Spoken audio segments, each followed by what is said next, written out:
하박국 선지자는 유다 멸망 시기쯤에 있던 활동했던 선지자이고요. 하박국 선지자에게 있어서 굉장히 불편했던 것이 하나 있습니다. 그것이 뭐냐 하면 이 유다가 아무리 내가 보고 봐도 썩을 대로 썩은 거예요. 지도자층도 부패했고 종교인들도 부패했으며 제사장들, 레위인들도 다 부패할 대로 부패하여서 어디 가서 주의 말씀을 배우기도 힘들고 주의 말씀을 바르게 선포하는 선지자들의 메시지를 듣지는 않고 여러 가지가 위선적이고 사회적으로는 부패되어 있고 종교적으로도 마음을 다하여서 하나님 앞에 나아가지 않는 것이 뻔히 보이고 그러다 보니까 우리의 신앙이 무너지니까 삶에서도 온갖 불의함과 악함이 가득한 것을 보면서 이 하박국 선지자가 하나님 앞에 이런 질문을 던집니다. 1장 2절 말씀부터 보시면 지난주에 이제 그가 외쳤던 말씀이죠. 내가 부르짖어도 주님께서 듣지 않으신다는 거예요. 근데 그것이 무슨 내용이었냐 하면 3절입니다. 어찌하여 내게 죄악을 보게 하시며 패역을 눈으로 보게 하십니까? 겁탈과 강포가 내 앞에 있고 변론과 분쟁이 일어났습니다. 율법이 해이하고 정의가 전혀 시행되지 못하오니 이는 악인이 의인을 애워쌌으므로 정의가 굳게 행하여 지기 때문입니다.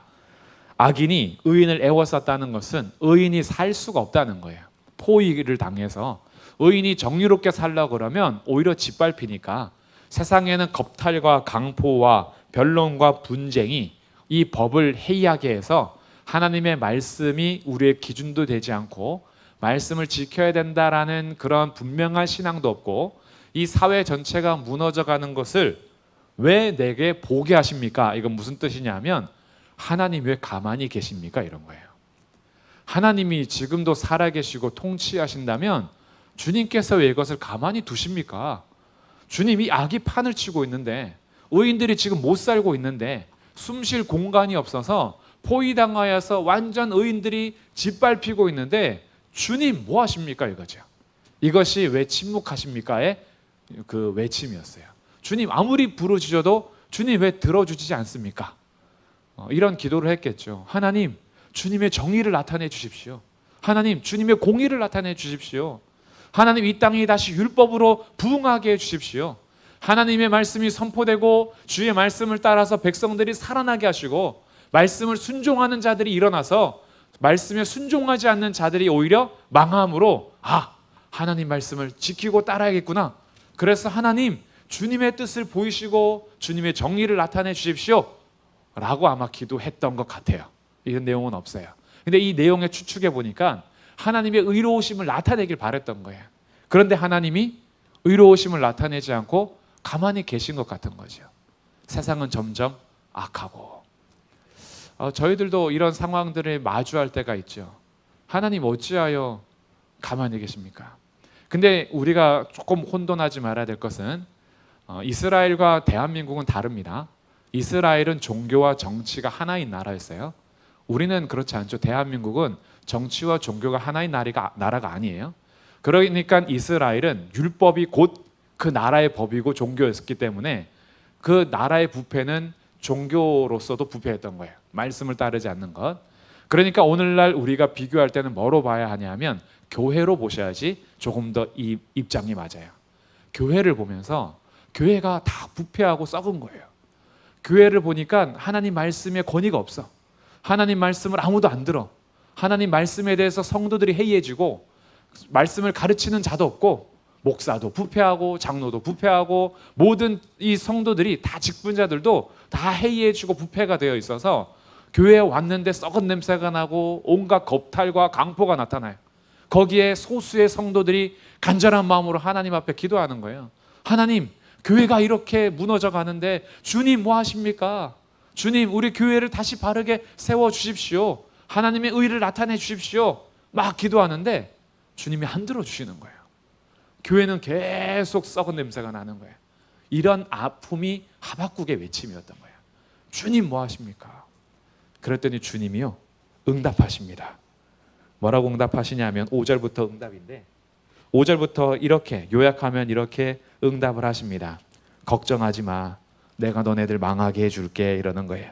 6절 보시면 보라 내가 사납고 성급한 백성 곧 땅이 넓은 곳으로 다니며 자기의 소유가 아닌 거처들을 점령하는 갈대아 사람을 일으켰다. 갈대아 사람은 바벨론 국가 사람들이에요. 바벨론 사람들을 세웠는데 그들은 7절 두렵고 무섭고 당당하고 위엄이 자기들에게서 나와서 군마는 표범보다도 빠르고 저녁 이리보다 사납다. 무서운 군대를 일으켜서 유다를 멸망시키겠다라는 거예요. 그들이 지나가는 모든 것은 다 완전히 박살난다. 내가 그 나라 사람들을 일으켜서 유다 너네들 심판할 거야. 이렇게 얘기한 거죠. 하나님의 응답이 또 교회로 우리가 생각해 볼 때 더 이렇게 직접적이니까요. 교회를 위해서 그렇게 외쳤더니만 주님이 이렇게 응답하셨다는 거예요. 걱정하지 마. 내가 조계종 사람들하고 이슬람교 사람들 일으켜서 교회들 다 박살낼 거야. 이렇게 얘기하신 거예요. 이렇게 응답이 왔을 때 어떻게 하시겠어요? 주님 그건 아니죠. 이런 마음인 거예요. 아니 교회를 제대로 세워달라고 기도했더니만 주님이 걱정 마. 내가 불교인들하고 이슬람 교인들 다 세워가지고 그들이 군마보다 빠르고 가는 곳마다 다 완전히 멸망시키는데 교회들 내가 다 쓰러지게 할 거야 라고 응답을 하시면 기도했던 우리의 기도가 좀 민망해지죠. 그건 좀 아니지 않나요? 라는 것이 12절부터의 다시 기도하는 호소예요. 하박국이 다시 얘기하는 거예요. 12절에 선지자가 이르되 여호와 나의 하나님 나의 거룩한 이시여 주께서는 만세 전부터 계시지 아니하시나이까 우리가 사망에 이르지 아니하리이다. 여호와여 주께서 심판하기 위하여 그들을 두셨나이다. 반석이시여 주께서 경계하기 위하여 그들을 세우셨나이다. 우선 서론이 길어졌죠. 주님 좀 그건 아닌 것 같은데 거룩하신 주님, 만세 전부터 계신 주님, 반석이신 주님 이러면서 주님을 향해서 막 이렇게 운을 떼고 있어요. 그러면서 13절 주께서는 눈이 정결하심으로 악을 참아보지 못하시며 폐역을 참아보지 못하시거늘 어찌하여 거짓된 자들을 방관하시며 악인이 자기보다 의로운 사람을 삼키는데도 잠잠합니까? 그들은 아니죠. 이런 얘기예요. 그들이 가는 곳마다 온전히 무자비하게 그렇게 투망하듯이 고기 잡듯이 나라들을 삼켜가는데 하나님 17절 그가 그물을 떨고는 계속하여 여러 나라를 무자비하게 멸망시키는 것이 옳습니까? 주님의 응답에 대해서 이제 딱 맞짱 뜨는 거예요. 주님 그거는 옳으신 겁니까? 이렇게 물어보는 거죠. 그러고 나서 2장 1절에 가서요. 주님이 뭐라고 대답할지 제가 한번 지켜보겠습니다. 이렇게 망루에 서서 한번 대답해 보시죠. 이런 사람이 하박국입니다. 그러니까 하박국은요. 주의 교회를 생각하면서 하나님의 통치를 구했더니 오히려 주의 교회를 향한 하나님의 응답이 이방 나라를 통해서 무너뜨리겠다라는 하나님의 심판의 선언을 하다 보니까 하박국이 여기에 대해서 말하는 것 하나님 그거는 옳으신 겁니까? 어떻게 이 악을 처치하기 위해서 이보다 더 큰 악을 들어서 이 악을 치시는 것 쟤네들이 더 나쁜 놈들인데 어떻게 그들을 통해서 우리가 멸망을 당하는 것 이게 옳은 통치십니까? 라고 그가 여쭤본 겁니다. 여기에 대해서 뭐라고 답하시는지 다음 주에 살펴보도록 하고요. 오늘은 이제 여기 오늘은 우리도 이런 생각을 할 때가 있어요. 하나님의 응답과 하나님의 통치 앞에서 옳습니까? 라는 마음이 올라올 때가 있어요. 하나님의 통치하심과 다스리심이 부딪힐 때가 있습니다. 하나님 이거 옳은 겁니까? 이렇게 통치하셔도 되는 겁니까? 그것이 나의 삶에 대한 것일 수도 있고요.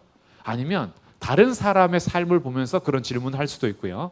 아니면 이 나라가 돌아가는 걸 보면서 그런 질문을 할 수도 있고 때로는 전혀 상관없는데 하나님과의 관계가 너무 멀어지면 이 세상 돌아가는 모든 것이 불만이 되면서 주님의 통치가 옳은 건 맞습니까?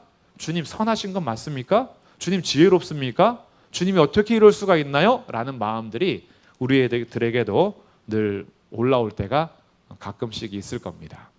하박국이 주님 앞에 옳습니까? 물어보는 것이 우리가 옳습니까? 라고 물어보는 것과는 좀 차이가 있을 수는 있어요.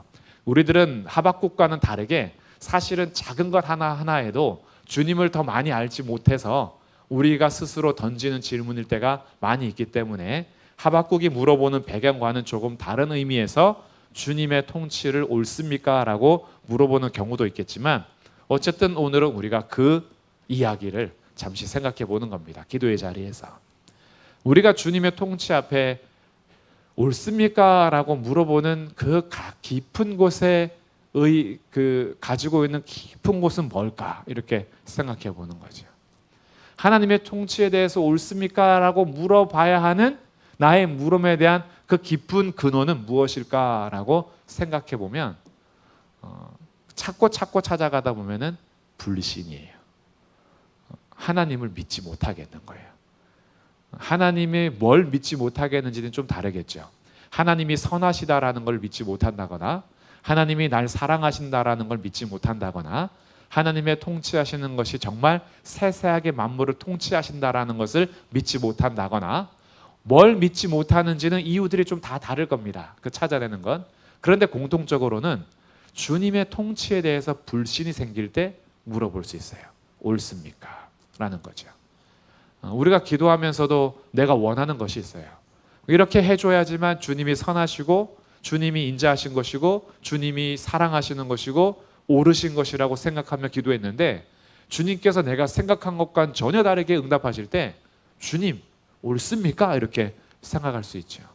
그러고 나서 내가 구한 이 기도 제목이 주님이 응답한 것보다 더 지혜로운 것이라고 생각하다 보니까 주님의 반대적인 응답이 옳습니까? 라는 반문으로 나오게 됩니다. 그런데 우리가 내 기도하는 것보다도 주님의 응답하심이 더 선하다라고 믿는다면 내가 기도한 것이 A더라도 주님께서 B, C라는 응답을 하셨어도 주님 보시기엔 이게 옳은 것이고 이게 더 저의 삶에 지혜로운 거였군요. 제가 무지하여 몰랐던 것을 주님 이렇게 응답해 주시니 감사합니다 라고 받아들일 수 있는 것은 주님을 온전히 믿을 때 가능한 거죠. 주님을 온전히 신뢰할 때요. 나는 정말로 서울에 살기 싫었는데 주님께서 서울에 살게 하셨다거나 아니면 난 진짜 서울에 살고 싶었는데 서울에 못 살게 하신다거나 아니면 정말 내가 구했던 것이 있는데 그것을 안 주실 때라든가 그 모든 것이 주님이 내게 응답하시는 그 결과가 나에게 가장 선한 것이고 내가 생각하고 구한 것보다도 더 확실하고 그게 옳은 것이다라고 생각하면 겸손하게 받아들이죠. 지금의 저의 때에 이것이 옳은 것이군요 라고 하는 겁니다.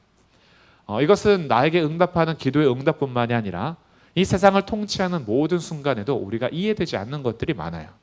왜 지금도 계속해서 이런 나라의 기근들 그리고 홍수들, 자연재해들 또 인간들의 욕심으로 인한 전쟁들 그래서 힘없는 백성들, 어린이들, 여인들 정말 여러 가지 인간의 삶을 보면은 이해되지 않는 역사와 삶이 고단하게 펼쳐지는 것을 보면서 하나님께서 정말 이 땅을 통치하시는 것이 옳으신가라는 질문이 던져질 때는요. 그럴 때 좀 많이 있죠. 이해가 다 안 될 때. 그럼에도 불구하고 우리가 오늘 다시 고백해야 되는 것이 있다면 내가 모든 지혜를 모아서 이런 것이 옳다라고 아무리 생각해도 사실은 주님의 오르심이 진짜 오르심인 겁니다. 이게 우리가 기도의 자리에서 함께 믿음으로 고백해 가야 할 오늘의 배움인 거죠. 우리가 주님 앞에 기도할 때마다 주님의 오르심을 인정하지 않는다면 그러면은 기도하면서도 부딪혀요. 기도하면서도. 그런데 주님의 오르심을 인정하면 기도하면서 온전히 맡길 수 있어요. 제가 원하는 것은 이거지만 그러나 주님의 뜻대로 될 것을 믿고 감사함으로 나가는 거예요. 그리고 그 기도의 결론이 될 때까지는 주님의 오르심을 신뢰하면서 여전히 매달리고 기도하고 간구하고 주님을 신뢰함으로 나아가는 거죠. 그래서 오늘은 주님께서 응답하시는 이 응답의 내용이 하박국 자기가 생각했던 것과는 주님의 스케일이 좀 컸어요. 주님은 유다를 그냥 정화시켜 줄 것을 요구했는데 오히려 주님은 멸망을 선언하고 주님의 계획은 멸망 다음에 다시 새롭게 시작하는 것이 주님의 계획입니다. 근데 하박국은 다시 시작하는 걸 못 보잖아요. 하박국은 유한한 인생입니다. 그가 봤던 거는 멸망만 보고 다시 회복하는 데에는 자기 유한한 인생이 삶의 종료 다음에 일어나는 일이에요. 그러니까 하박국 입장에서는 지금의 이때의 간절함을 주님 앞에 호소하고 있는 건데 그러나 우리는 알죠.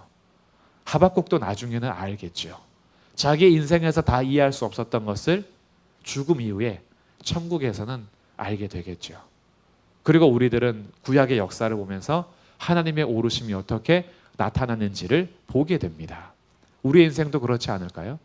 우리 인생도 100년의 인생 속에서 주님의 일하심을 다 보지 못하기 때문에 그래서 질문이 많이 생기고 결론을 못 보고 죽을 때도 있어요. 그러나 우리는 믿는 거예요. 나의 유한한 100년이 주님의 통치의 끝이 아니다라는 것. 주님께서는 여전히 선하시고 오르시게 통치해 가신다라는 걸 믿고 나의 삶에서 주님 오르십니까? 라는 질문이 생길 때 주님이 옳습니다 라고 고백하면서 주님 그렇다면 이것은 어떻게 제가 살아가야 하겠습니까? 라는 질문이 나오겠죠. 주님의 오르심을 인정하면 아무것도 할 게 없는 게 아니에요. 주님의 오르심을 확인하면요, 그러면 그 오르심의 바탕으로 해서 제가 어떻게 살아야 될까요? 라는 질문이 나와요. 우리의 응답에 따라서 주님께서 내가 원하시는 응답을 해주지 않았을 때 그러면 주님 이 응답 속에서 저는 어떻게 반응하며 살까요? 라는 질문이 나오겠죠. 거기에 대해서도 주님이 말씀해 주실 겁니다. 그래서 오늘은요, 주님이 옳다 이거를 인정하는 거예요. 주님께서 이끌어 가시고 통치하시는 것이 내가 생각하는 것보다 훨씬 선하고 지혜로우며 옳으십니다. 그것을 믿으시기 바랍니다. 이 믿음으로 함께 서가면 좋겠고요.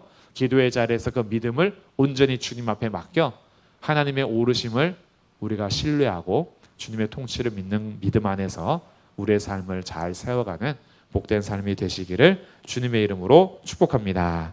아멘.